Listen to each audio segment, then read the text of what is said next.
We're closed. You can't be in here. Then open the inner gate. Something followed me through the corridor. What kind of something? That armor is military grade. Nothing on this station could crack it. Then where did it come from? From the place your people were warned never to open. Do not look into its eyes. Why? What does it want? It does not want anything. It only remembers who opened the veil. The armor arrived the way most problems did in Eli Marsh's experience, in the middle of the night, unannounced, and wearing the evidence of something that had gone badly wrong. It was past 2 a.m. by the station clock when the workshop door slid open. He was running a calibration sweep on a capacitor assembly 12th hour of a 14-hour shift, the kind of work that required attention but not thought, which was the only kind he could manage at this hour, and he didn't look up right away. He registered the sound of the door, the change in air pressure, boots on concrete, and then a stillness that told him whoever had come in wasn't moving toward the counter. He set down the calibration tool. The first thing he noticed was the damage. 3 cracked seam lines along the left pauldron, a deep gouge across the chest piece that had come within a centimeter of the underlayer seal, and something wrong with the right hip brace that he couldn't fully parse yet from this distance. Whatever she had walked through out there, it had been serious. The second thing he noticed was the blood. Not much a thin line of copper pale color where the scoring on the chest piece had bitten through the underlayer at the collarbone, but the underlayer was the last line of defense.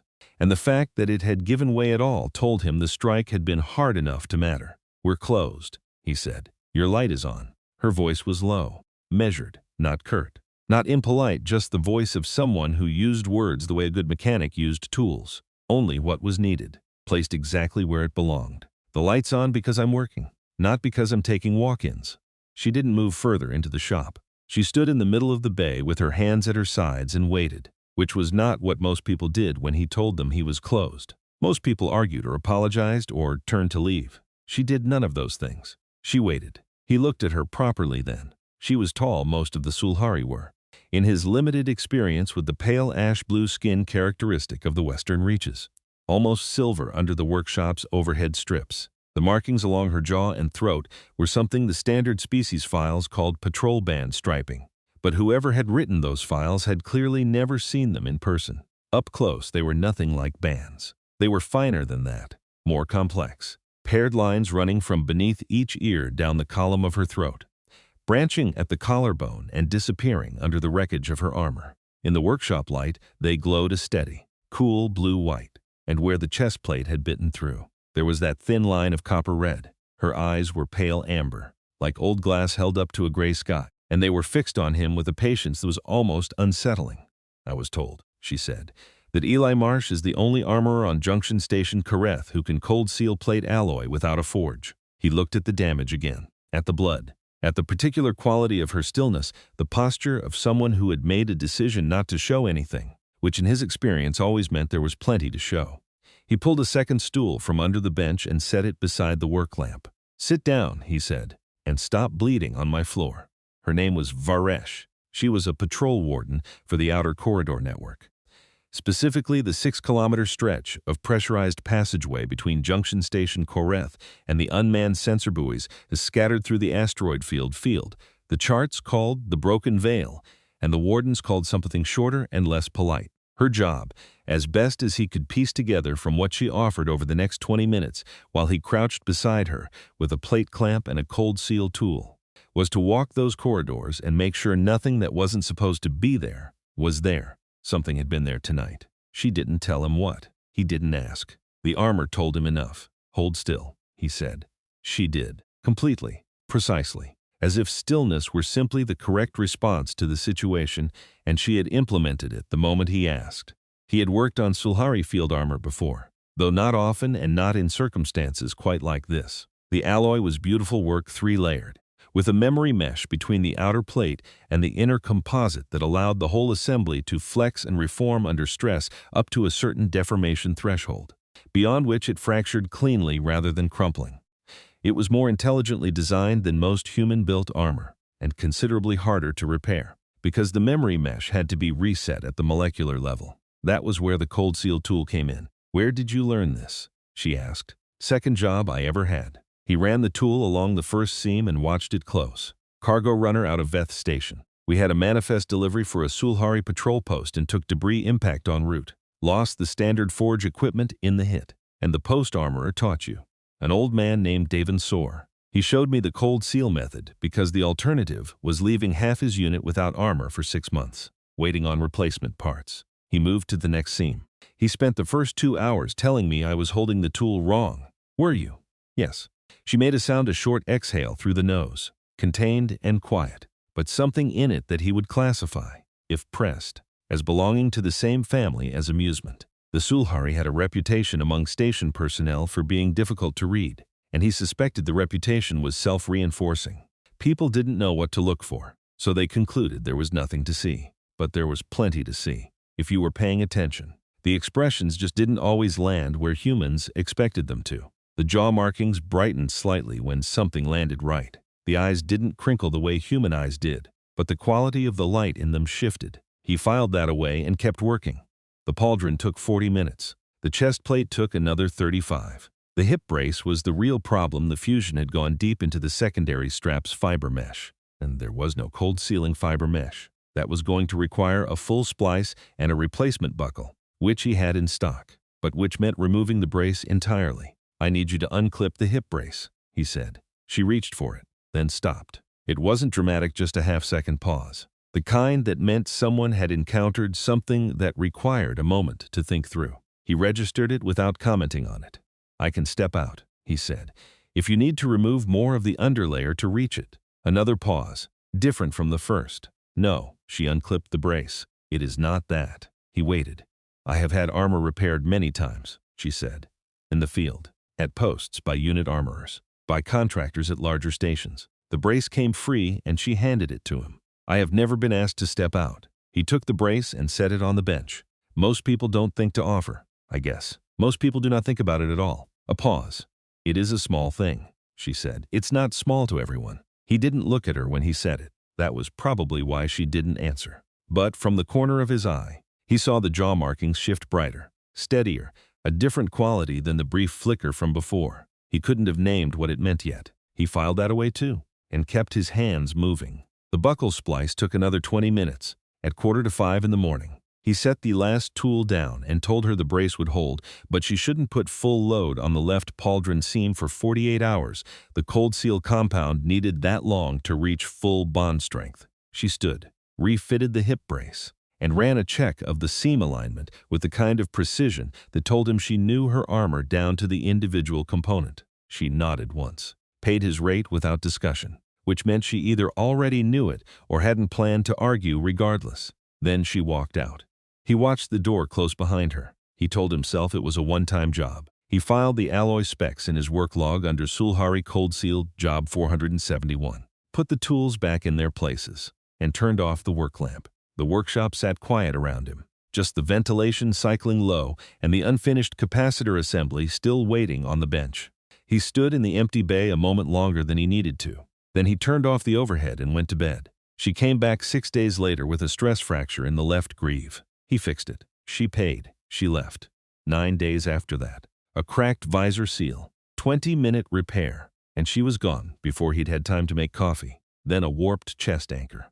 Then, 3 weeks into this rhythm, something shifted. She arrived on a Tuesday evening with a dented elbow joint. Not a crisis repair. Not something she had come in off a rough patrol with. She had come in from the station concourse, which meant she had been awake for hours and had chosen to spend some of them here. She was in full armor but clean underneath. Civilian clothes visible at the collar and wrists, which meant she had not come straight from the corridors. He did not ask why.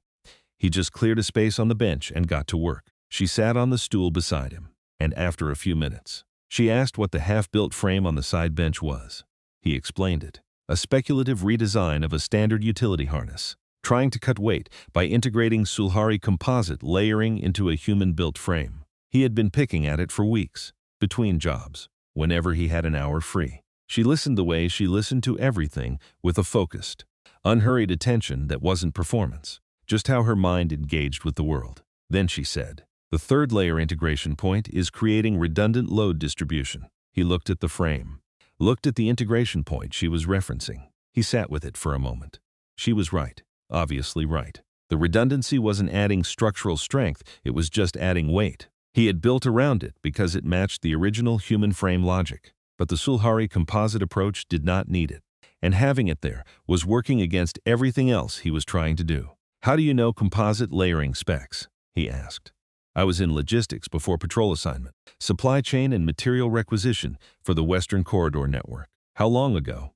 11 years.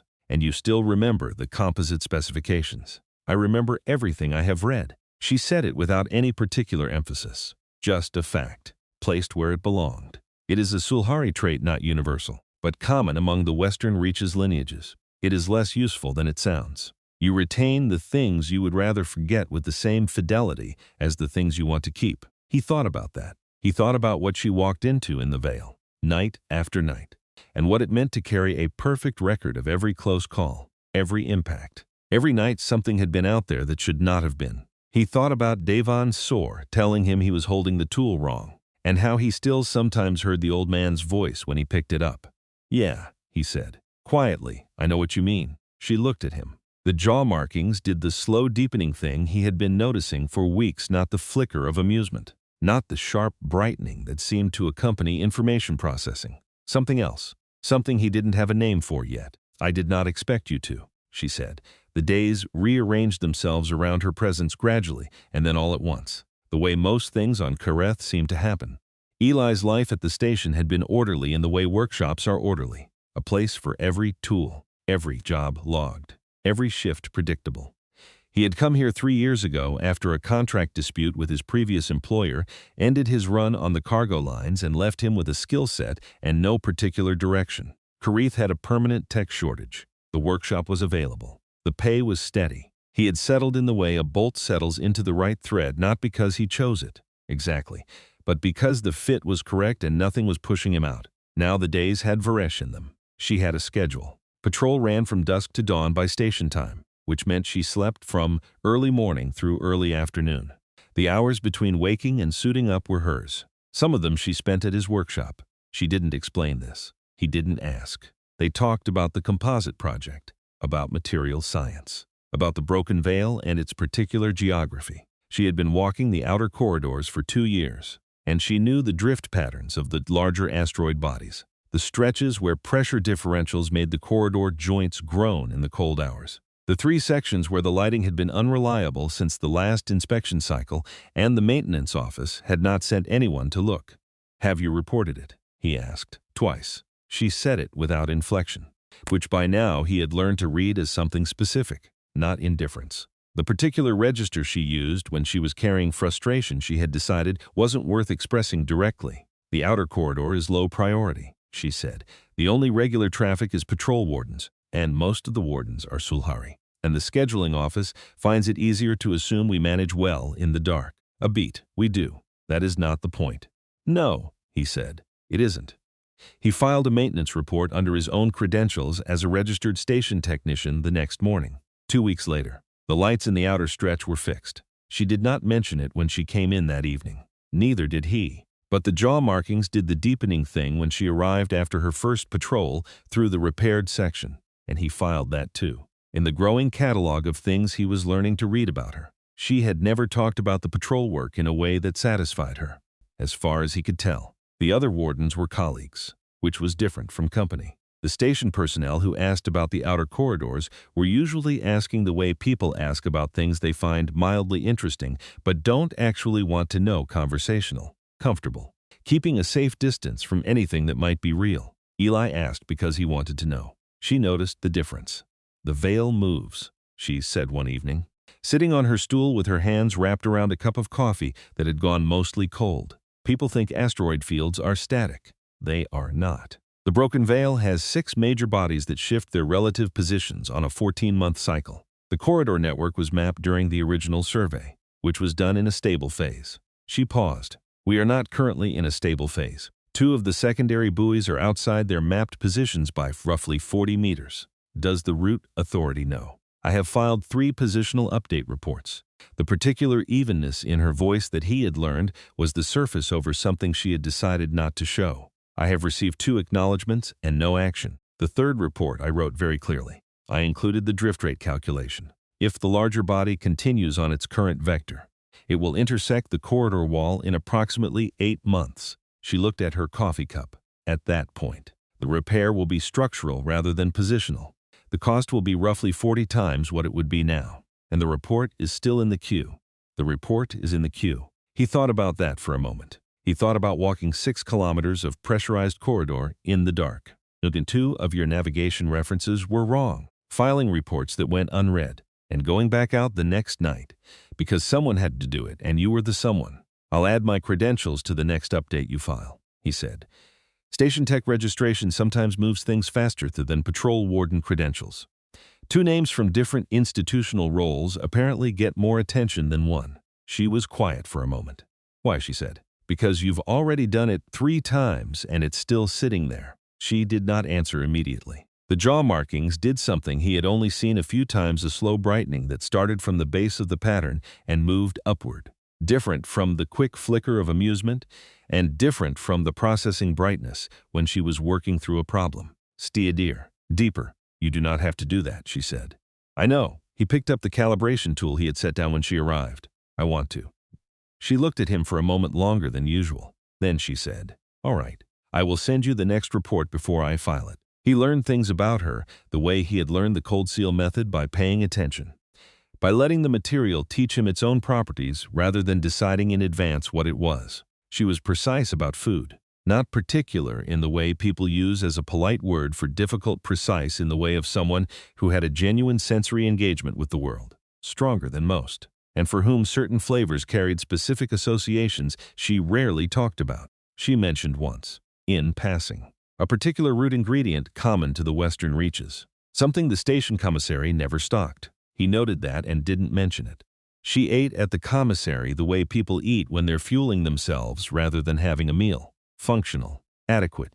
She had probably been eating adequately for years without thinking much about it, because she was not the kind of person who complained about things that had no available solution. She slept deeply and was difficult to wake, which he found out the 3rd week when a patrol armor emergency came in for one of the other wardens, not her, and he had tried to reach her on the station comm 4 times before she answered on the 5th. Her voice had been carefully controlled in the way voices are when someone has just surfaced from deep sleep and is immediately managing themselves. She offered to locate a different armorer if he needed someone more responsive during off hours. He told her it was fine. He had already sorted it. She apologized. He told her there was nothing to apologize for. She accepted this, which he had already learned was not guaranteed. She carried a precise and somewhat unforgiving internal standard and did not often grant exceptions to it, including for herself. There was something specific about the way she received certain kinds of information, and it took him a few weeks to understand it properly. She was entirely comfortable with data. She could hold a complete specification sheet in her head and cross-reference it against something he had said 3 conversations ago without effort. But when someone made a broad positive claim about her, you're skilled. You did that well. That was excellent. She processed it with the same precision she brought to everything else, which meant she immediately found the qualifications, the edge cases, the places where the claim wasn't exactly accurate. And she was often still working through those by the time the person who said it had moved on. He stopped making broad claims. He made specific ones instead. When the composite project correction turned out to be right when he rebuilt the 3rd layer integration point, and the result came in 3.5% lighter than his previous best iteration, he told her exactly that. Not you were right or good thinking, he said.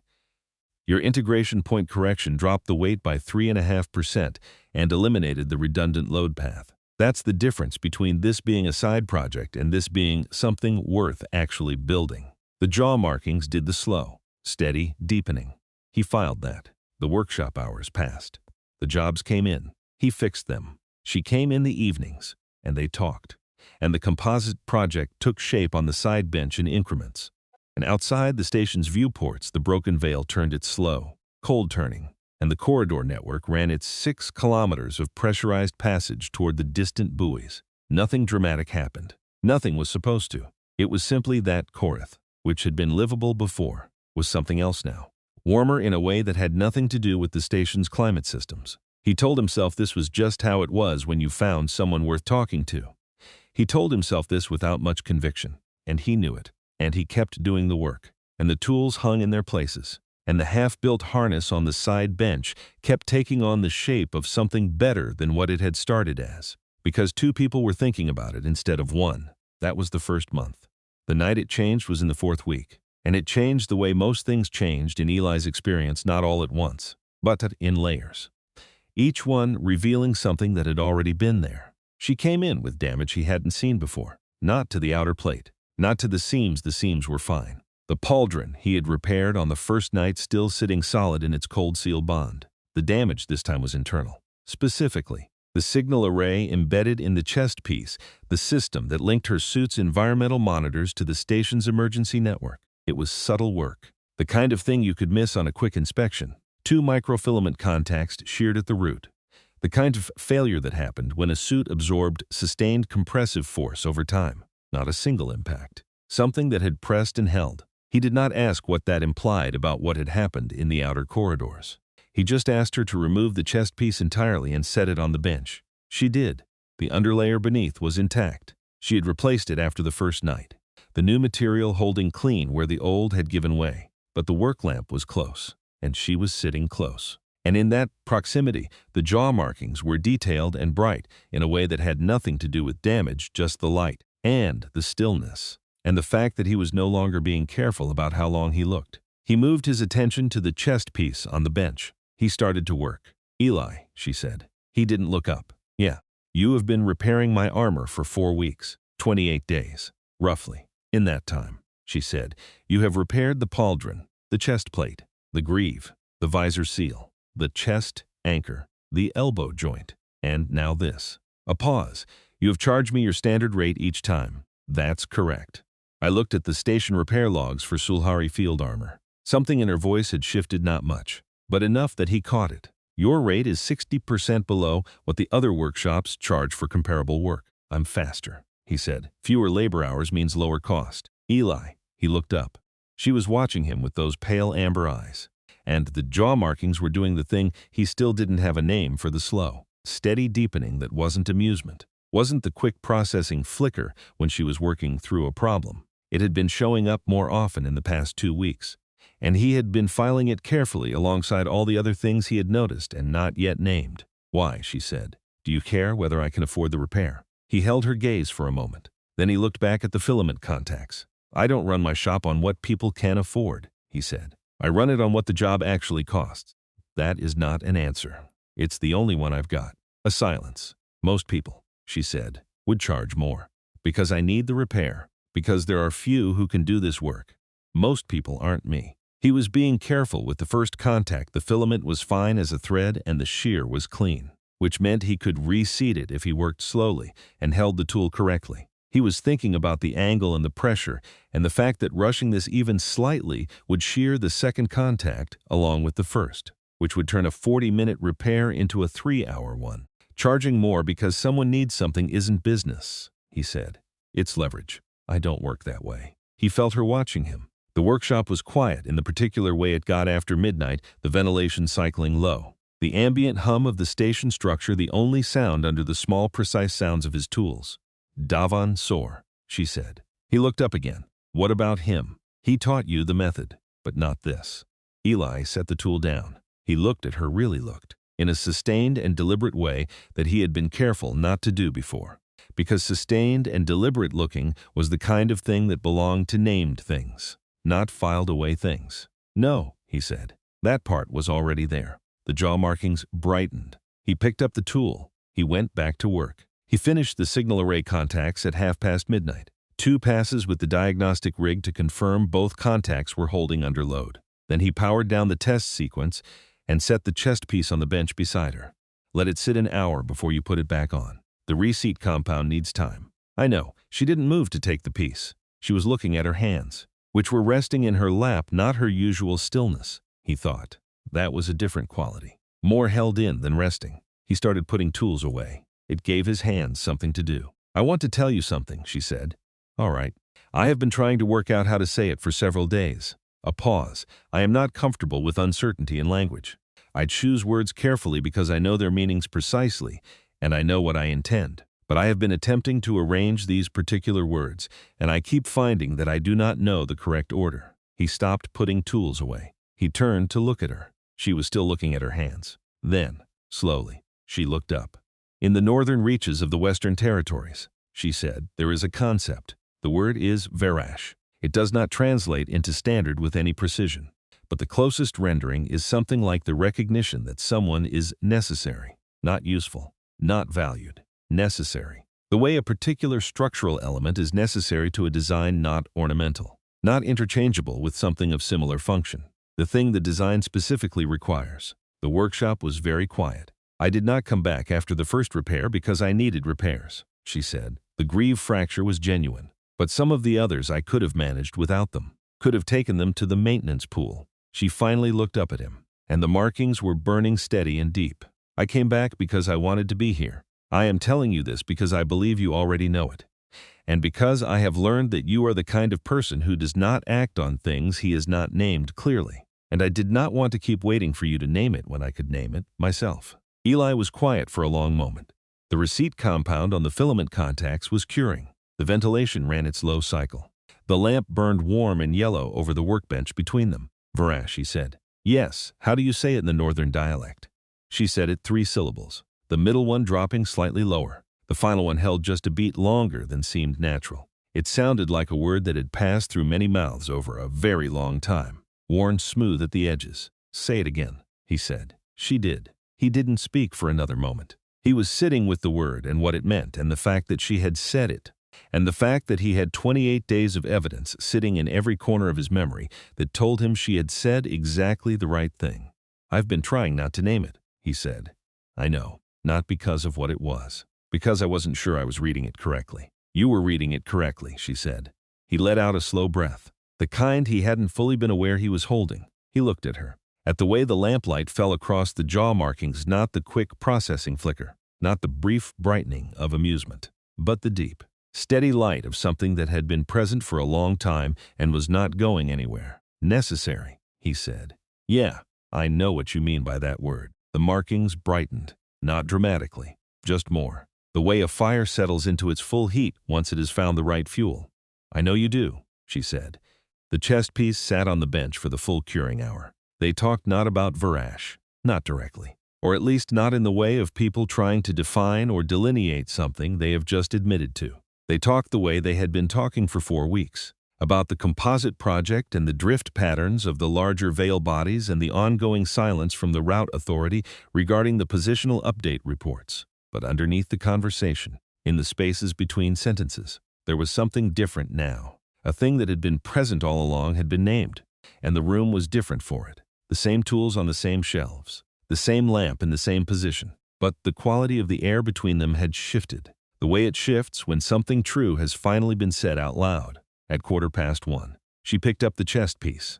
He crossed to the bench without quite deciding to the way you move towards something when your body has already worked out the answer before your head has caught up. She was already fitting the piece into position when he said, "Let me get the left anchor," because the left anchor required 2 hands to clip correctly, and she had been managing it one-handed for weeks and doing it wrong in a way that was eventually going to stress the anchor point. She went still. He reached around her to get to the clip, and she was close. And the jaw markings were at nearly eye level, and they were the steady, deep bright that he had been cataloging for a month. And he was very aware of the warmth of her proximity in the cool air of the workshop. His fingers found the anchor clip. He seated it correctly. He did not immediately step back. He wasn't sure when he would have stepped back, or what he might have said, because what happened next was that she turned her head very slightly toward him, and the light in the markings shifted warmer, he thought. Though he couldn't have said precisely what change had occurred, and she said, in a voice that was quieter than her usual measured tone,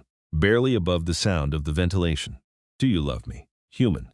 His hands went still on the anchor clip. He was aware of the workshop around them, the tools on the bench, the lamp in its position, the diagnostic rig on the shelf, the way the light fell warm and yellow in its cone. He was aware of all the things he had been filing away for 4 weeks, the 28 repair sessions, the conversations about composite layering and the broken veil, the hip brace and the small courtesy that had not been small, the markings in their shifting language that he had been learning without fully knowing he was learning it. He was aware that she had asked him this in standard, not in her own language, not in verash or any of its associated terms, in his language. the blunt forward instrument of a species that didn't have a word for structural necessity but did have this one, sharp and simple and requiring a direct answer.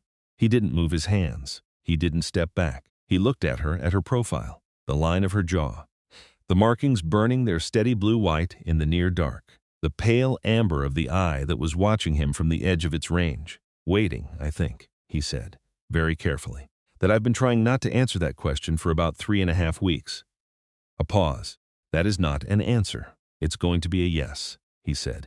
I just wanted you to know where it was coming from. She turned to face him fully. The markings were the brightest he had ever seen them. Where is it coming from? She asked, and her voice was still quiet. But there was something underneath the quiet that was not the contained patience she usually carried. Something that was holding very still. It's coming from the tool method, he said, and the composite correction, and the way you listen, and the fact that you walked into my bay at 2 in the morning with 3 cracked seams and a fused buckle, told me you didn't have another option, and sat down on that stool and trusted me with the work without explaining why you trusted me, without asking whether I was going to do it right. He paused. And from the fact that I knew you were going to come back before I'd finished cleaning up after the first night, I didn't think about why until later. But when I did think about it, the answer was already there. She was very still. The markings were steady and deep. Yes, he said, that's the answer. For a long moment, she didn't speak. He watched the markings. He had been learning, over 4 weeks, to wait. I have never asked a human that question, she said finally. I know. I was not certain you would understand what I was asking. I understood. I know. A pause. That is why I asked. He looked at her. She looked at him. The lamp burned its warm cone across the workbench, and the ventilation ran its low nighttime cycle, and the reseat compound had long since finished curing, and neither of them was in any particular hurry to move. There are things that don't change, even when other things do. He still ran the bay on the same hours. She still ran patrol from dusk to dawn. The jobs still came in with their categories of damage-bent brackets, cracked seams, worn anchor points, the occasional exotic failure that required him to dig into the back catalog of repair logs and think carefully before touching anything. He still logged every repair in the work ledger under the appropriate alloy spec. But the hours between things shifted. She started bringing breakfast. This was not something they discussed or planned. It simply began to happen. The way the evening workshop visits had begun to happen. Gradually, and then all at once. She would come off patrol in the early morning and sleep through the worst of the station's peak activity hours. And when she woke, she would bring 2 containers from whatever the commissary was running that day and set one on his bench and take the other to her stool. They would eat and talk about whatever was worth talking about, which turned out to be most things. He started looking up the Western Reaches dialect in the station library. This, too, was not something either of them had discussed.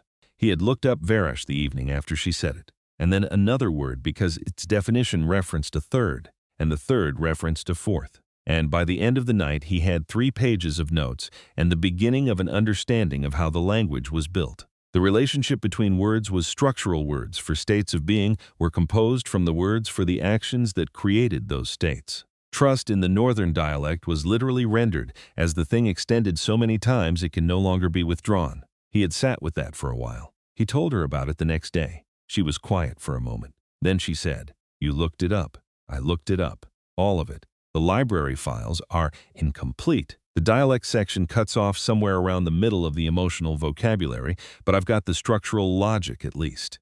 Tell me what you found, he told her. She listened, and she corrected 2 of his pronunciations, and confirmed the rest. And at some point during the explanation, her hand had come to rest on his forearm where it lay on the bench between them, and neither of them remarked on it. That was simply how it went. Not declarations, not confrontations or resolved crises, just the daily accumulation of small things, each one ordinary, each one specific, each one a filament contact reseated at the root until the whole signal array was holding again and the system was doing what it had always been designed to do. He had been on Junction Station Koreth for 3 years in the same workshop, doing the same work. He had settled in the way a bolt settles into the right thread because the fit was correct and nothing was pushing him out. That had seemed like enough for a long time. The work was good work. The station was functional. The days were orderly. Now the orderliness was still there, but it was alive in a way it hadn't been before, like a calibrated instrument that had been running accurate but cold. And then someone had thought to check whether the baseline was correctly set. He did not think about this very much in those terms. He was not, by nature, a person who spent time on the interior architecture of things when he could be doing the work instead. But occasionally, in the quiet hours between jobs, he would look at the side bench where the composite harness was slowly taking shape, and then at the stool beside it. And he would think, the fit is different now. And he would pick up whatever tool came next and keep going. Outside the viewports, the broken veil turned in the dark. The outer corridor ran its 6 kilometers toward the sensor buoys, and somewhere in that pressurized passage, the 2 displaced navigation buoys continued their slow, unreported drift 40 meters outside their mapped positions and moving, at a rate that no one in the route authority had yet found the time to address, steadily toward a wall. That particular problem was still waiting, but it would not wait much longer. The composite project had been a side job since before she came into his life. He had started it the way he started most speculative work, out of a specific irritation with a specific problem. The standard utility harness issued to station technicians on long corridor assignments was heavy in the wrong places, distributing load across a frame geometry that made sense for short traversals and very little sense for anything over 2 kilometers. He had worn one for 6 weeks during a contract assignment 2 years ago and spent most of that time thinking about how he would redesign it if anyone asked him to. Nobody had asked him to. That had never stopped him before. What she had done to the project in the 3rd week, the integration point correction. 3.5% of unnecessary weight gone in a single observation was not a small contribution. It had opened a structural logic he hadn't considered because he had been thinking in human frame terms, building up from the base architecture and adding composite elements where they fit, rather than starting from the composite approach and reconsidering what the base architecture needed to be. They were different questions. The composite approach gave a different answer. He went back to the drawings after she left that evening and sat with the revised logic for an hour. Then he started over from the 3rd layer. The thing was better. He could see it immediately, not just the weight reduction, which was significant, but the load distribution, which was now working with the material's natural flex characteristics instead of against them. The frame wanted to move a certain way under stress, and now the geometry allowed it to instead of constraining it. He had been constraining it for weeks without knowing that was what he was doing. He told her this the next evening. She listened, and then she said, "The 4th layer anchor point is going to create a similar problem in about 2 weeks when you get to it. The load path runs diagonal to the material grain at that connection." He looked at the drawings. He found the anchor point. He traced the load path. "You saw that from the drawings." "I saw it from the material specifications." "The drawings confirmed it." "You remembered the material specifications from 11 years ago." "I told you," she said, without any particular weight on it. "I remember everything I have read." He looked at the anchor point for another moment. Then he got up and moved the drawings to the main bench, where the light was better. And they spent the next hour working through the 4th layer geometry together. She sat beside him with her notation pad and made precise small marks while he talked through the structural logic out loud, which was something he normally did only in his own head. It turned out to be easier with someone listening. The thinking clarified when it had somewhere to go. By the end of the hour, the 4th layer problem was solved, and 2 others he hadn't found yet had been found and solved along the way. He looked at the drawings. He looked at her. "You should be listed as co-designer on this," he said. She looked at the drawings. "It is your project." "It started as my project. This version isn't something I built alone." She was quiet for a moment. The jaw markings did the particular brightening he had named for himself as the expression that registered something she hadn't expected but found he thought correct. Not surprise. More like the recognition of something that had been placed exactly where it belonged. "All right," she said. The 5th week brought a complicated repair job on a cargo hauler's loading exoskeleton, a human-built system that had been modified at some point by someone who clearly understood the original design but had been working with whatever components were available rather than the correct ones. The modifications were ingenious in places and structurally alarming in others, and unraveling them took 3 days of careful work and a significant amount of time spent sitting with diagrams trying to understand what the previous technician had been attempting before deciding whether to preserve it or replace it.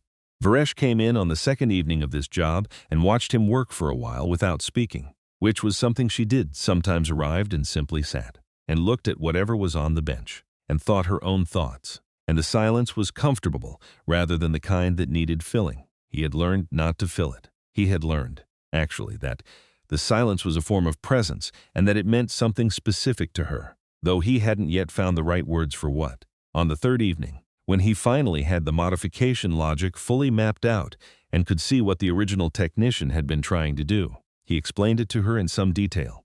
Not because she needed to know it was a routine job at this point, the path forward clear, but because the problem was interesting, and she was the person he wanted to talk to about interesting problems. She listened. She asked 3 questions, each one landing on exactly the thing he had found most technically strange about the original modifications. Then she said, the technician was compensating for a load imbalance in the base frame, not fixing it, compensating. The frame has a manufacturing defect. He looked at the base frame. She was right. That's going to be a harder conversation with the owner than I was planning, he said. Yes, she said, but it is the correct one to have. He looked at her. You have a very direct relationship with correct information. Most information is correct or it is not. The directness is not a choice. A pause, though I have been told it is not always easy to receive. Who told you that? She looked at the base frame on the bench. A supervisor in logistics. Before the Northern Hub failure. He told me I needed to learn to present information in a way that was easier for people to hear. Another pause. Shorter. He was among the administrators whose decisions caused the failure. I looked at the review board report carefully on that point. Eli was quiet for a moment. So he was wrong, he said. He was wrong about the information. The delivery could have been better sometimes. Those are separate questions. She looked at him. I have thought about this distinction a great deal over 3 years. What did you conclude? That I had been delivering the information correctly and packaging it poorly, and that the people who most needed correct information were often the ones least willing to receive it regardless of packaging. A beat. I do not know what to do with that conclusion other than continue delivering the information. He thought about the maintenance reports filed twice and still sitting in the queue, about the positional updates for the drifting buoys that had received 2 acknowledgments and no action, about 3 years of precise observation going into records that no one was reading carefully enough to understand what they contained. You keep filing the reports anyway, he said. Someone has to. He didn't say anything else for a moment. He picked up the tool that came next in the sequence and went back to work. But he was thinking about what it took to keep doing that, to keep placing correct information precisely where it belonged, year after year, knowing it was going into a queue that moved slowly and was staffed by people who had other concerns. The particular kind of steadiness required for that was not something everyone had. He thought he was beginning to understand why she had wanted a post where the evidence was immediate. In the 6th week, she came in with no damage at all, just herself, in the armor, which was intact and clean. The pale composite surface catching his workshop lights the way it always did, not reflective exactly. More like it held the light and returned it slightly changed. She sat on her stool and she said, "Tell me about where you came from," he told her. Not everything, not in a single evening, but the outline, the cargo lines, the contract work, the run that had taken him to the Sulhari patrol post where Devon Soar had handed him a cold seal tool and told him he was holding it wrong. The contract dispute 2 years into his time on Korath that had ended his working relationship with the freight company he had been supplying labor to, not his doing. But it had ended his access to the steady contract work and left him relying entirely on the workshop. The period that followed, which had a particular quality he did not have a good word for, not quite failure, but the specific low that came from realizing something you had been building for years was not going to hold. She listened the way she listened to everything. Her questions were exact, not what was that like, but what were you trying to fix when the dispute started? And was it fixable? And did you know at the time that it wasn't? He thought about the last one for a moment. No, he said. I thought it was fixable for about a year longer than it was. That is a long time to work on something that cannot be fixed. Yeah, but you did not cause the failure. I know that. You knew it then. He looked at his hands on the bench. I thought I did. It took a while before I actually did. She was quiet. The jaw markings were doing the slow, deep thing, not the bright processing flicker. Something slower and more held. The expression he had been learning meant something she was carrying internally and choosing how much of to surface. I also believed something was my fault, she said, for a long time. That was not accurate. He looked at her. In logistics, she said, I managed the supply network for 6 patrol corridors. When the Northern Hub went into administrative receivership, 2 of those corridors were left without resupply for 11 weeks. I had filed escalation requests. I had provided the documentation. I had been clear about the timeline and the consequences. She paused. The failure was at the administrative level, not the supply level. But I was the person who knew the corridors and knew the wardens who were going without. And I was the person who had to keep filing requests that were not acted on. And I spent 3 years believing that I had somehow failed to do enough. What changed it? A logistics review board examined the full decision chain and published their findings. The report was 412 pages. I read it twice. She looked at him. My name appeared 6 times. All positive references. He did not say anything immediately. He was thinking about what 3 years felt like from the inside, 3 years of carrying a weight that turned out not to belong to you, and not knowing that until a 400-page document told you so. Is that why you came to the patrol assignment? After logistics? Yes.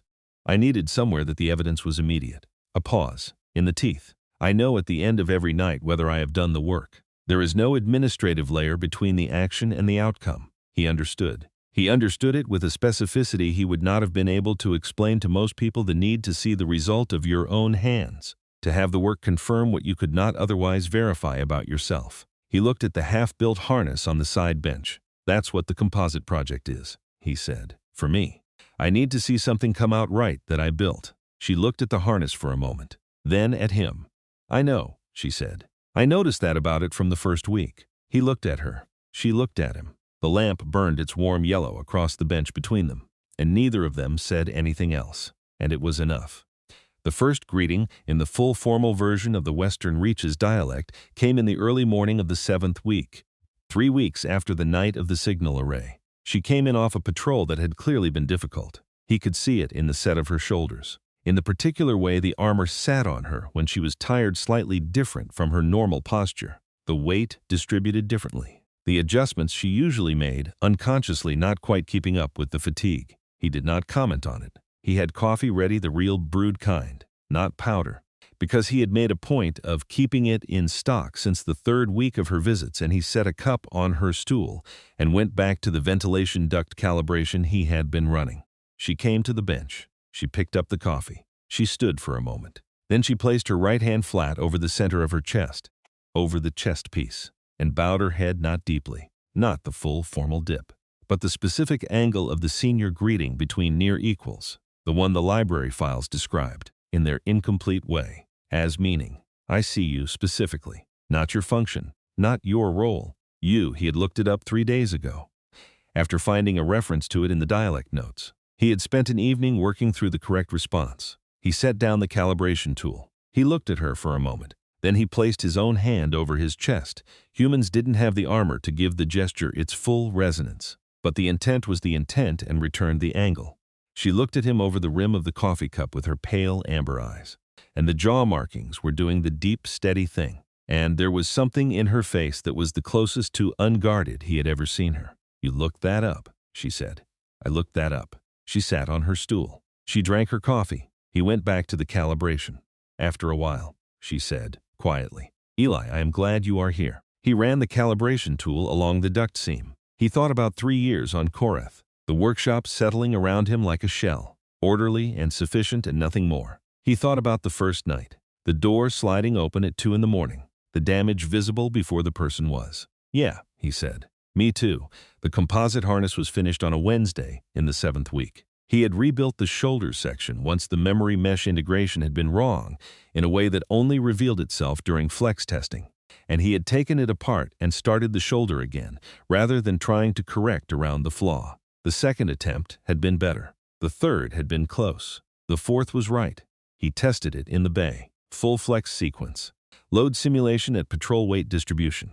Stress cycling through the range she had specified for the outer corridor traversal. Every node came up clean. He ran it twice to be certain. She was standing in the corridor doorway when he finished. The second connector held, she said. I know. Neither of them said anything else for a moment. The harness hung on the test rig, pale composite surface catching the workshop lights, and it was exactly what it had set out to be, lighter than anything he had built before. Load adaptive in a way that the standard human frame harness wasn't. Built from the ground up with the assumption that the material knew how to do its job if you let the geometry allow it. She came into the bay and lifted it from the rig. tested the flex points herself, checked the layer separation at the stress nodes, ran her fingers along the shoulder connector that had caused the problem and been rebuilt. She knew composite layering the way she knew patrol data, completely, from 11 years of reading that had never left her. The left shoulder integration point is sound, she said. The fourth layer geometry resolved cleanly. We fixed that in week 5. I know. I wanted to confirm the fix held through the full build. She handed the harness back to him. It is excellent work. He looked at the harness. He looked at her. He thought about the word excellent, not great, not well done, not any of the broad, comfortable approximations. Excellent, placed precisely, with the condition noted and resolved, and then the word set down like a measurement confirmed correct. I want to build one in Sulhari alloy, he said. She looked at him. For the patrol unit. If the design holds at patrol scale, and I think it will. The load math works, it could replace the standard issue pack frame for the outer corridor wardens. Cut weight on the longer traversals. The current frame is built for short runs. He paused. I'd need help with the alloy requisition, given the logistics background. She was quiet for a moment. The markings were very bright. I filed a commendation with the station maintenance office last week, she said, regarding your rate schedule. He stopped. You did what? You're being paid 60% below market rate for specialty alloy work. The station benefits from the work. Someone should have flagged this before now and adjusted accordingly. She held his gaze. The review is standard procedure. You would have been entitled to request it yourself. I know you never would have. She looked at him with the particular steadiness she brought to correct information. That is why I did it. He was quiet for a long moment. He was thinking about a person who had spent 3 years believing she had failed 6 corridors worth of wardens, who had then walked into the teeth every night because she needed the immediate confirmation of her own adequacy, who had looked at his situation with that same precise attention, the same logistical eye that had mapped 11 years of material specs and 3 years of patrol anomalies and seen something he had not let himself see. The composite requisition, she said.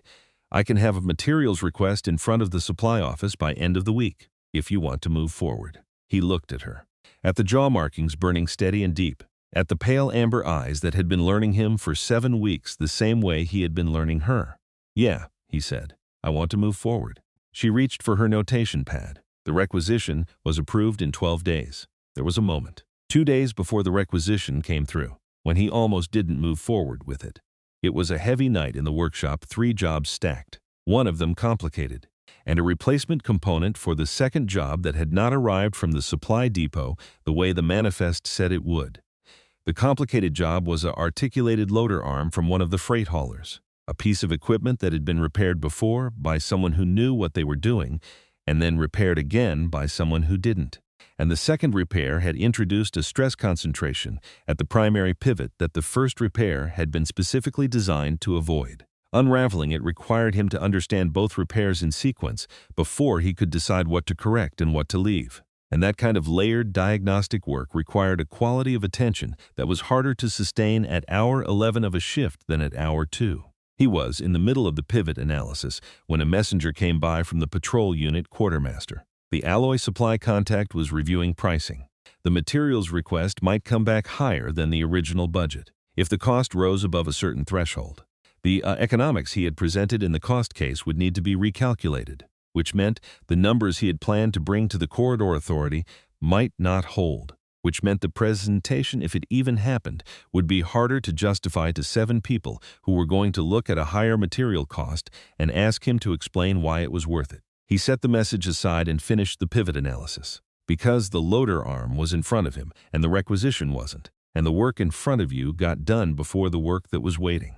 But when he finally had the pivot logic mapped and the path forward clear, he sat down on his stool and pulled up the cost model and spent an hour running the numbers in his head. At the end of the hour, he had numbers that still worked, but only if the corridor authority was willing to accept a higher upfront material cost against a projected long-term maintenance saving. That required them to make a decision on something that wasn't fully certain yet.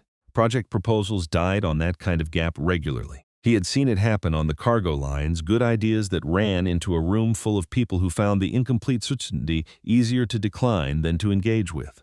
He told Varesh about it the next evening. He did not dress it up or work up to it. He just told her what the message had said and what the hour of math had produced and what he thought the problem was. She listened.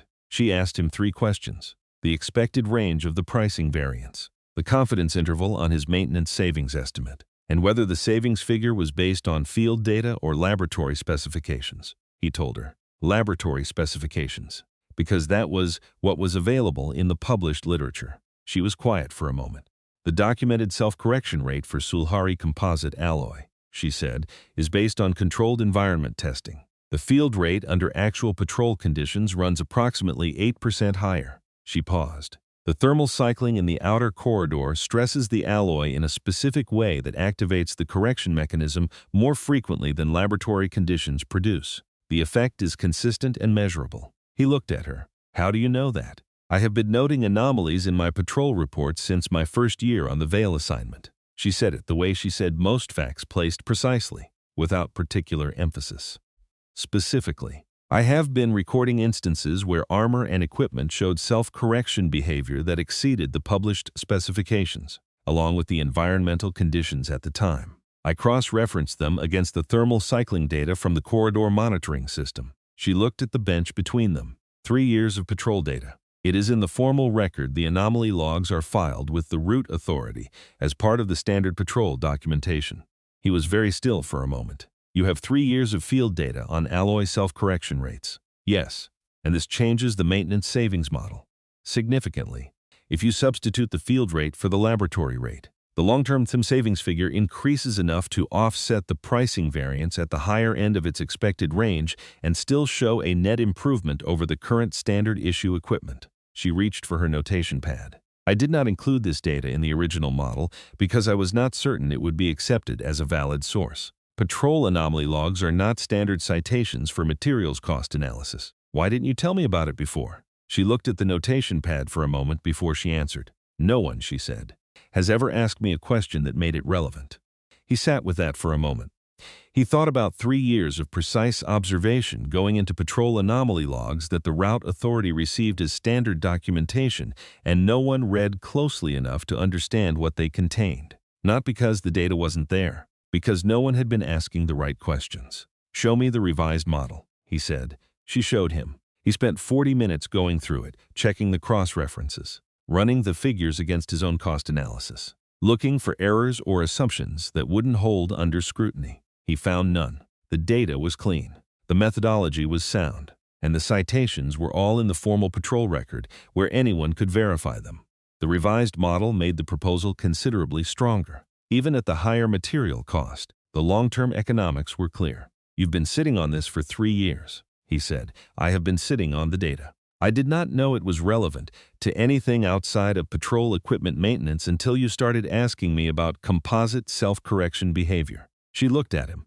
You are the first person who has asked me questions that made it matter what I knew. He thought about that. He thought about what it meant to carry information like that specific, useful, carefully recorded, and have it sit in a queue behind administrative priorities for 3 years because no one was asking the questions that would have reached it.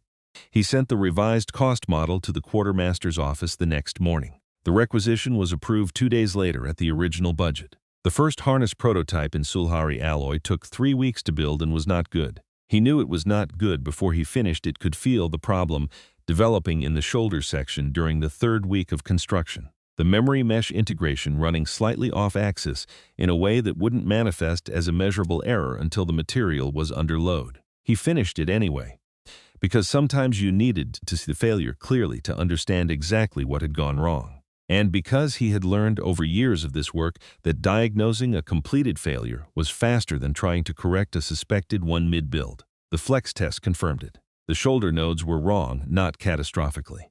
Not in a way that would have caused immediate failure in the field, but wrong in the specific way that created uneven load distribution across the upper frame, which over a 6-kilometer traversal under patrol weight would produce exactly the kind of cumulative stress that led to the failures he was trying to prevent. He took it apart and started the shoulder section again. The second prototype was better. The mesh integration was correct. The shoulder nodes were holding. But the 4th layer anchor geometry, the problem they had identified and solved on paper in week 5, had not fully translated from the drawings to the physical build. Close, but not right. The correction on paper had been clean. The correction in the actual material required an adjustment he hadn't accounted for. A slight variance in how the Sulhari alloy responded to the anchor point geometry versus how the test material had responded during the design phase. He took that apart too, adjusted the anchor geometry, and started the shoulder section a third time. Varesh did not comment on the rebuilds. She came in during the third week of the first prototype and watched him work for a while and asked one question about the mesh integration approach. And when he explained the problem, she listened and then said, "The off-axis variance will accumulate at the second connector. It will not be visible until load testing." He confirmed that was exactly where it had shown up. She did not say anything more about it. There was a particular quality to her presence during that period that he noticed and appreciated. She was interested in the problem without being invested in when it got solved. She understood that some things needed to be built 3 times before they were right, and she neither expressed impatience nor offered false reassurance, which was more useful than either would have been. The third prototype was close enough that he spent a full evening going through the specifications looking for what was still wrong, because it was always possible to be wrong in a way you couldn't see yet. He had learned not to trust close when the application was equipment that someone was going to wear into a 6-kilometer pressurized corridor in the dark. He found it, a minor issue at the left shoulder integration point, the second connector carrying marginally more load than the geometry intended because the third layer separation at the stress node was 2 millimeters tighter than the specification called for. Not enough to cause failure, enough to matter over time. He adjusted the separation. He rebuilt the left shoulder connector. He started the fourth prototype. The fourth prototype was right. He knew it. During the build, could feel the difference in the way the components came together. The geometry resolved correctly at each connection point. The material doing what the design asked it to do instead of compensating for something the design had gotten wrong. He tested it anyway, because knowing and confirming were different things, and the work deserved the confirmation. Full flex sequence. Load simulation at patrol weight, then at 10% above patrol weight, then at 20% above as a stress margin. Thermal cycling through the range the outer corridor produced. Stress distribution check at every node. He ran the full sequence twice. Every node came up clean both times. She was in the corridor doorway when he finished the second pass. He didn't know how long she had been there. "The second connector held," she said. "I know." Neither of them said anything else for a moment. The harness hung on the test rig in the pale wash of the workshop lights, and it was he looked at it and understood this without sentiment. The way you understood when something was correctly made, exactly what it had been meant to be from the beginning. He had just needed 4 attempts to get there. "It is excellent," she said. Not a general approval, not a completion acknowledgement. Excellent, with the full weight of someone who had checked the specifications herself and found them correct. "We should take it to the authority," he said. The corridor authority meeting was scheduled for a Thursday morning, early enough in the station day that Varesh, coming off a night patrol, would still be awake for it. She had not been listed in the presentation materials as anything other than the warden whose patrol data had contributed to the maintenance cost model. The presentation was the design, the specifications, the cost analysis, the field trial proposal. Her name appeared in the footnotes of the revised savings model, attributed correctly. Patrol anomaly data, Broken Veil Outer Corridor, years 1 through 3. Warden Varesh. Filed with the route authority as standard patrol documentation. There were 7 people in the small conference room when he arrived. 5 he recognized from the station administrative roster. 1 he didn't, a human transport engineer named Holst, who had been on Korath for 12 years, and had the specific confidence of someone who had reviewed bad proposals before and was not shy about letting that show. And 1 Sulhari man, older, with the deep corridor gray markings of the northern coastal territories and the quiet, settled authority of someone who had been running logistics in a place like this long enough to have seen most of its equipment fail at least once. His name, according to the meeting roster, was Velath. He was the authority chair. Varesh stood at the back of the room. She had come in after him, taken a position against the rear wall, and had not moved since. He was aware of her presence in the specific way he had become aware of it over the past 7 weeks, not distracting. Just there, in the background of his attention like a correctly calibrated instrument running its baseline. He presented the design. He had done enough presentations on the cargo lines to know how to structure one for a skeptical room. Lead with the problem. Establish that the problem is real and specific and costing something. Then present the solution and show your work. He led with the load distribution failure rate data for the current standard issue pack frame on traversals over 3 kilometers. He moved to the composite design and its load characteristics. He showed the weight reduction figures, the stress test results, the maintenance cost model. The questions were detailed and pointed, which was exactly what detailed and pointed questions were for. 2 of the authority members focused on the field trial logistics. One wanted to know about the supply chain implications of switching to Sulhari alloy for equipment that currently used human standard materials. He answered all of them. Holst, the transport engineer, leaned forward when Eli reached the materials co-cost section. The load distribution uses Sulhari composite layering instead of standard human alloy framing, Holst said. The Sulhari alloy is significantly more expensive in material cost. Walk me through why that's the right trade.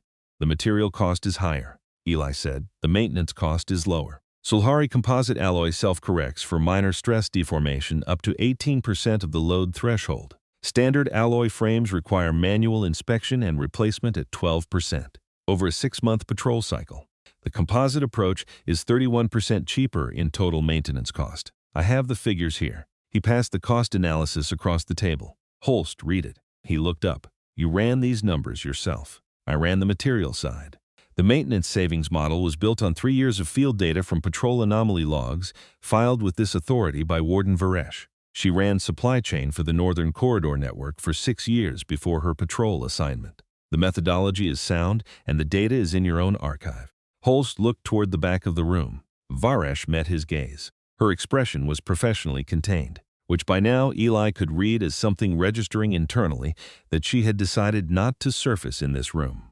The model is thorough, Holst said. Yes, Eli said it is. At the end of the presentation, Veleth, the authority chair, looked at the harness specification sheet for a long moment. Then he looked at Eli. In standard, he said. Where did you learn Sulhari composite work? Second job I ever had. Cargo runner. Manifest delivery for a Sulhari patrol post. We took debris impact en route and lost the standard forge equipment. The post armorer taught me the cold seal method. Eli paused. His name was Davan Sor. Valath was quiet for a moment. Davan Sor, he said, from the Orange Coast Post. That's the one. The authority chair set the specification sheet down slowly. He looked at it rather than at Eli when he spoke. He taught most of the cold seal workers in this corridor network, going back 30 years. By the time he finished. A pause. He died 4 years ago. I know. I heard. Valath looked at the harness on the table in front of him. The room was quiet for a moment, not the quiet of waiting, but the different quality of quiet that followed when something unexpected had landed somewhere and needed a moment to settle. The design is approved for field trial, Valath said. 12 units. We will begin with the Broken Veil Patrol. Eli looked at the back of the room. Varesh was watching him. The jaw markings were burning steady and deep in the pale wash of the conference room lights, and her eyes were the pale amber of something that had been waiting a long time for a particular confirmation and had just received it. He had dinner ready when she woke up that evening. Real dinner, not commissary containers, not the fueling that the station's food service provided. He had spent the 2 hours between the authority meeting and her alarm at the station's small fresh market, which ran on Thursdays and stocked things the commissary didn't carry. He had been planning this for 3 days. He knew what he was looking for before he got there. The asterisk sable root was on the 3rd table, in the back. The vendor had 2 bundles left. He bought both. She woke and came into the small kitchen of his station quarters, which was where they had been spending evenings since week 5, another thing that had happened gradually and then all at once, without discussion. Simply because it was where they both ended up when the workshop was closed and the patrol shift hadn't started yet. She stopped in the doorway. You cooked, she said. I made an attempt. She came to the counter and looked at what was on it. Then she looked at him. You used the sable root. Yes, I did not know the commissary carried it. They don't. He turned back to the stove. The fresh market does. On Thursdays. She was quiet for a moment. He did not look at her. He did not need to, he knew. From 7 weeks of learning to read the markings, what the silence meant and what the markings were doing in it. Eli, she said. He looked at her then. When I came to your bay the first night, she said, I had been to 2 other workshops before yours. Both told me they could not do the repair without a forge. She paused, measuring pause, choosing the right words, placing them where they belonged. One of them told me that Sulhari wardens could use the standard issue armor and stop complicating the supply chain. He looked at her. He knew what kind of statement that was. He knew what it cost to hear it when you were bleeding and it was 2 in the morning and you needed someone to do a job.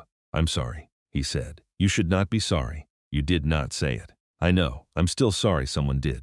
She looked at him for a moment. The markings were the deep, steady, bright. "I came to your bay," she said, "because someone at the station concourse told me you were the only one who could do the repair. I came in expecting not the same thing, but something adjacent to it. The short answer, or the reluctance, or the face that does not quite look at you while it is refusing." She paused. "You told me to sit down and stop bleeding on your floor. That was my version of a welcome," he said. "I know. The markings were very bright. I know exactly what it was." He looked at her. She looked at him. The kitchen was warm. The sable route was ready. The harness design was approved for 12 units. Neither of them was in any particular hurry. "Vrash," he said. "Yes," she said. A pause. "Both directions," he said. A shorter pause. "Yes," she said quietly. "Both directions." He handed her a bowl. She took it. She sat at the counter and he sat beside her, and they ate dinner in a comfortable quiet that had weight to it, the weight of a thing fully named, fully present, fully itself, outside the station's viewports. The broken veil turned its slow, cold arc, and the outer corridor ran its pressurized 6 kilometers toward the displaced buoys. And the two of them ate sable root in a warm kitchen on a Thursday evening on a station neither of them had planned to stay at for long. The 12-unit field trial would begin in 3 weeks. The positional update reports for the drifting buoys were in the route authority queue, now with his name on them alongside hers 2 names from 2 different institutional roles, which apparently moved faster through the system than one.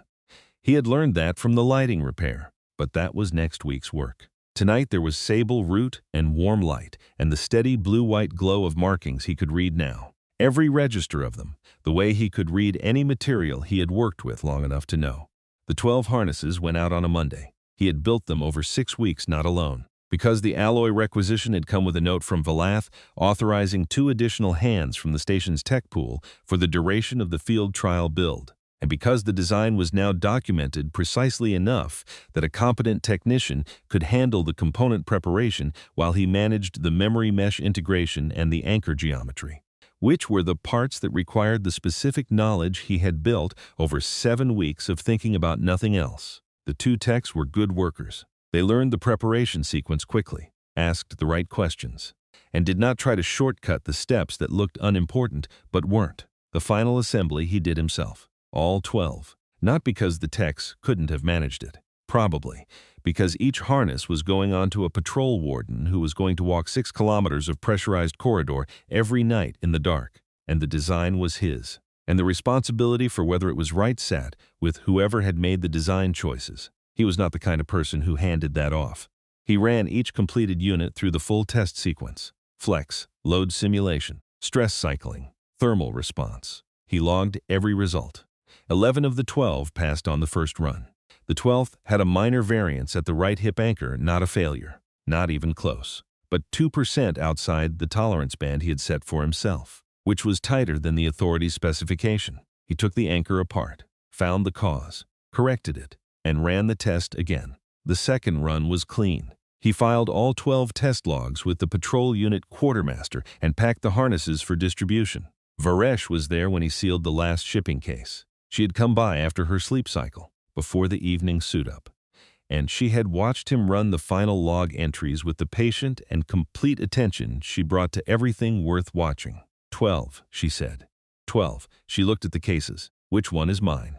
Third from the left. He had not planned to say that, but it was simply true. He had noted which unit was hers during the build, the same way he noted which component was which during a repair. No particular reason. Just the habit of keeping track of what mattered. It passed the first test run. No corrections needed. She looked at the third case from the left for a moment. "I will take good care of it," she said. "I know." She looked at him. The markings did the slow deepening thing, starting from the base of the pattern and moving upward. The expression he had named for himself as the one that appeared when she was carrying something she had decided was too large for words. He did not try to put words around it either. He picked up the shipping manifest and signed it, and the work was done. The first patrol reports came back after 2 weeks. He read them not, because the quartermaster was required to share them with him. The field trial protocol included armorer access to equipment performance data. But he would not have asked for them if it hadn't, but because the reports were the confirmation of whether the design was right. And he needed to know if it was right, the same way he needed to confirm a weld before he trusted it with weight. The reports were good, uniformly good, which he had not expected. He had expected the data to show variations between wardens, individual fit differences, the kind of real-world variation that always existed between controlled testing and field application. There were variations, but they were small and they were in the expected range. And the performance data across all 12 units showed the load distribution doing what the design had said it would do. 3 of the wardens had submitted written comments alongside the standard performance metrics. He read those twice. The first said the weight reduction on the upper frame was noticeable by kilometer 3 and significant by kilometer 5. The second said the load distribution felt different from the standard issue frame in a way that was difficult to articulate, but that she would describe as the frame working with how she moved rather than independently of it. The third said the thermal response in the cold corridor sections was better than expected, and asked whether the design could be adapted for the moisture seal points on the visor assembly. He noted the visor question for the next design iteration and filed it under the project log. Varesh's individual report said, load distribution within specification across full traversal distance. Shoulder node performance nominal. No anomalies to report. It was, he thought, exactly what she would write. Professional, precise, complete. No ornamentation. He filed it with the others and made a note in the project log. Field trial week 2. All units nominal. He told her that evening that he had read the reports. And, she said, and the design works. She looked at him. I know the design works, she said. I have been wearing it for 2 weeks. The other 11 also work. I know, I spoke with Warden Sareth on Tuesday. She said the upper frame. She paused. She used a phrase I will not translate directly, but the meaning was approximately. It feels like it was made for a person. He looked at the bench. That was the intention. Yes, she said. I know it was.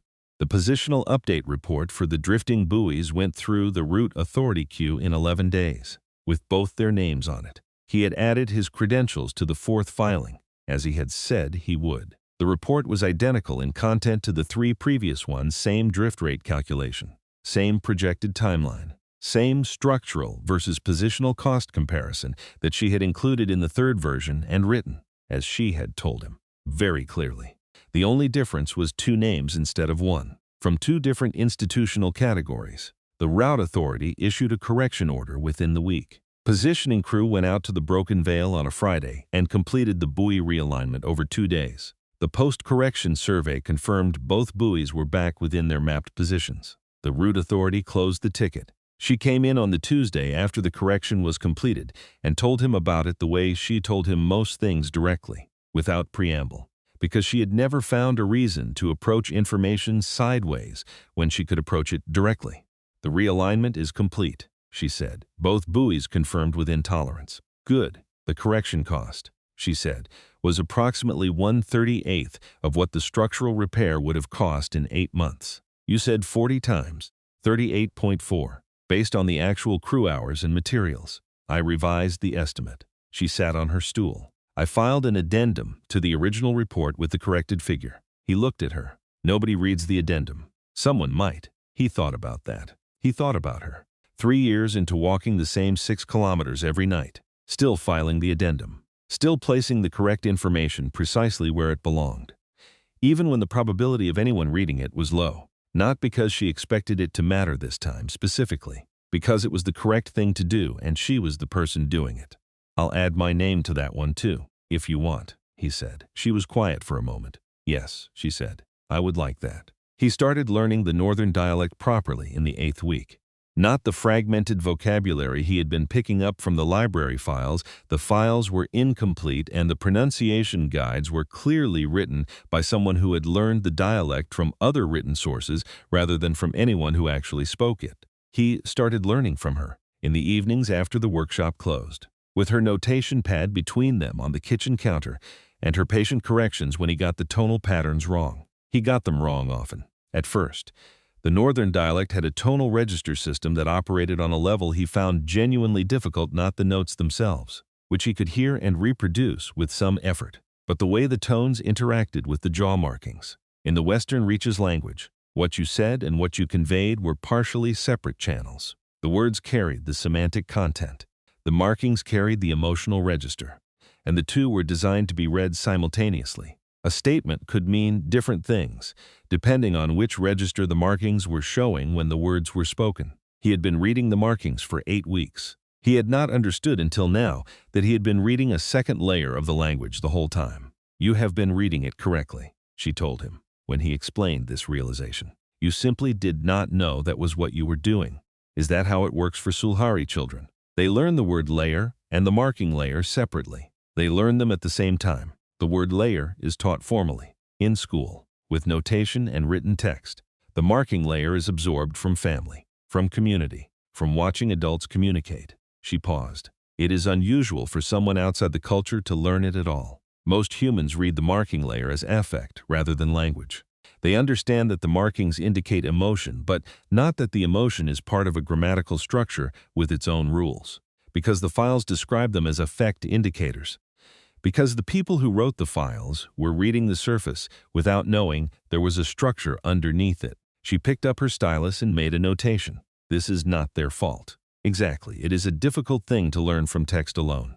He looked at the notation. She had written the word Varash in the northern script 3 characters. The middle one drawn slightly smaller than the other 2. The final one with a particular tonal mark over it that indicated the held register. "I have been hearing you say this word for 8 weeks, he said, "and I have been understanding what it means. I just didn't know I was also reading the marking layer when you said it." "What were you reading?" He thought about how to say it. The difference between when you said it the first time and when you say it now. The first time it was careful, deliberate. You were placing it very precisely because you were saying something you had been working out how to say for several days. He paused. Now it sounds the same in the word layer, but the markings are different, less formal, more settled.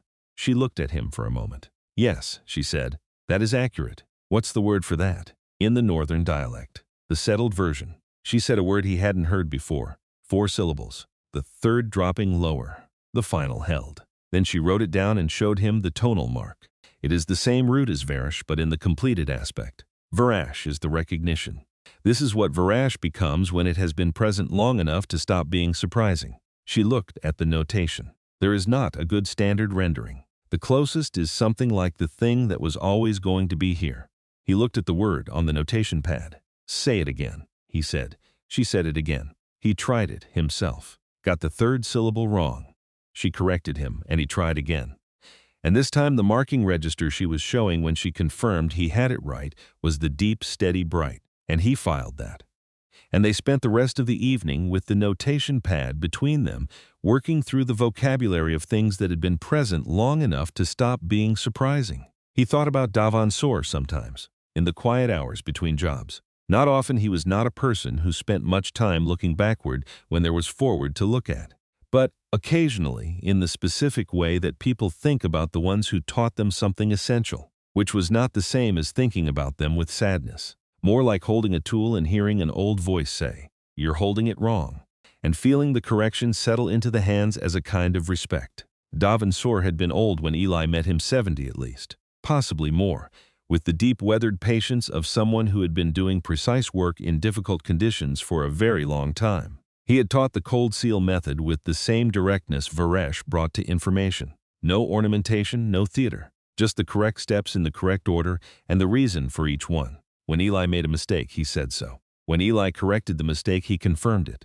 That was the full extent of the pedagogy, and it had worked.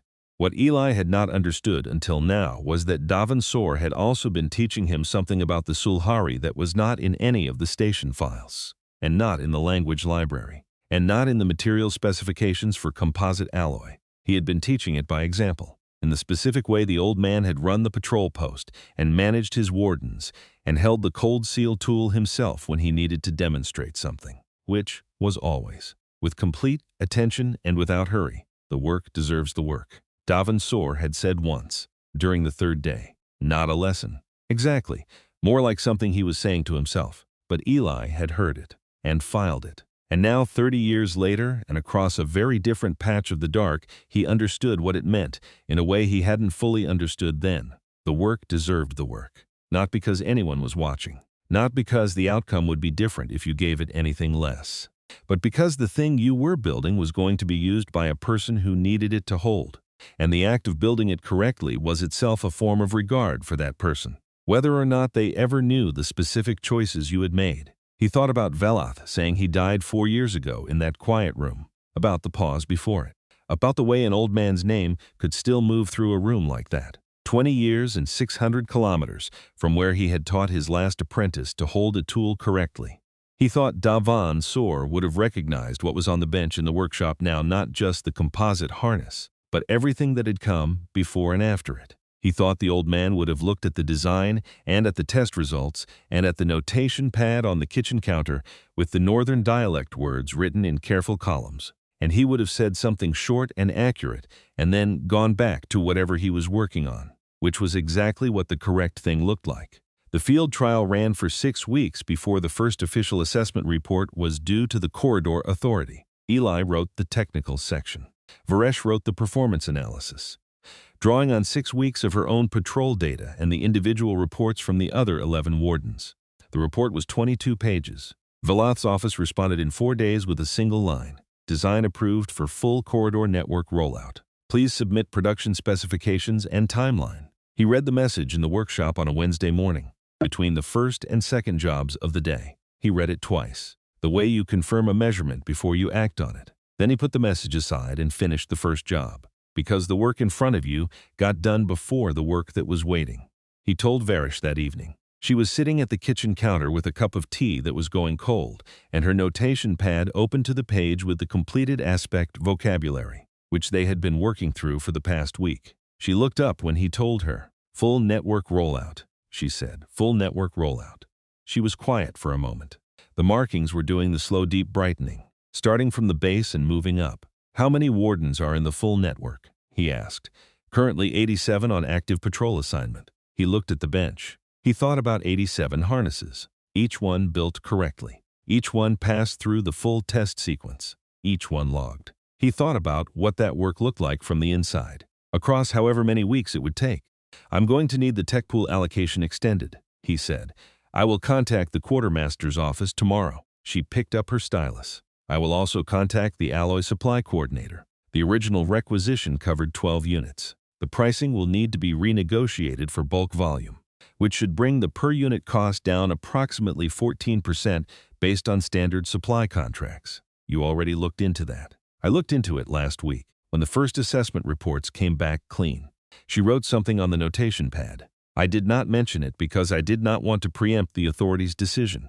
He looked at her. He looked at the notation pad. He looked at the kitchen around them, the warm overhead light, the counter where they ate most of their meals now, the small adjustments both of them had made without discussion to the shared space of his station quarters. Her patrol jacket hung on the hook by the door. Her notation pads occupied the second shelf of the bookcase. The sable root she had brought back from the market 3 days ago was in the cold storage, because she had learned where the market table was now and no longer needed him to find it for her. Nothing about any of this was temporary. He had known that for some time. It was one of the things that did not require a great deal of examination once you had examined it once and found it true. He had examined it sometime in the 6th week, on an evening when she was on patrol and the workshop was quiet, and he had been sitting with a cup of cold coffee and the full awareness that the shape of his days had changed in a permanent way. He had sat with it for a while. Then he had put the coffee down and gone to bed, because it was late and the work started early,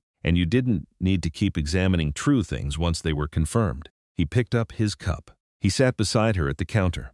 Varash, he said. She looked at him. The markings were the steady, deep, warm bright that was the completed aspect, not the recognition. But what the recognition became when it had been present long enough to stop being surprising. The thing that was always going to be here. Varash, she said. He drank his coffee. She went back to the notation pad. The station turned its long arc through the dark beyond the viewports, and the outer corridor ran toward the broken veil, and the buoys sat in their correct positions for the first time in 3 years. And tomorrow there would be 87 harnesses to build, and a bulk alloy contract to negotiate, and the full specification package to prepare for the authority's production file. But tonight there was warm light and cold coffee, and the soft sound of a stylus on paper, and the steady blue-white glow of markings he knew, now the way he knew the materials he had worked with longest, not because he had studied them exactly, but because he had paid attention for long enough that the knowledge had simply become part of how he understood things. He had settled on Junction Station Corey 3 years ago the way a bolt settles into the right thread. Not through passion, not through choosing. Exactly. Because the fit was correct and there was nothing pushing him out. The work was good and the workshop was his, and the days were orderly, and that had been sufficient. The fit was different now. He had chosen it with both eyes open, knowing what he was choosing, knowing it was the kind of choosing you did not undo. He knew the word for that in 2 languages now. He thought Davin Soar, who had taught half the cold seal workers in this corridor network over the course of 30 years, and had apparently considered "you're holding it wrong" to be an adequate form of welcome, would have understood the word in both of them. He thought the old man would have approved of the harness, too. Outside, the broken veil turned its slow, cold turning in the dark. The station ran its long arc. The corridors lay pressurized and quiet, waiting for dawn and the shift change and the next night's patrol. And in a small kitchen on a station that neither of them had planned to stay at for long, 2 people sat at a counter and did not say much, because the silence was the kind that had already said everything and was simply resting in it now. Nothing about this was temporary, and everything about it was exactly right.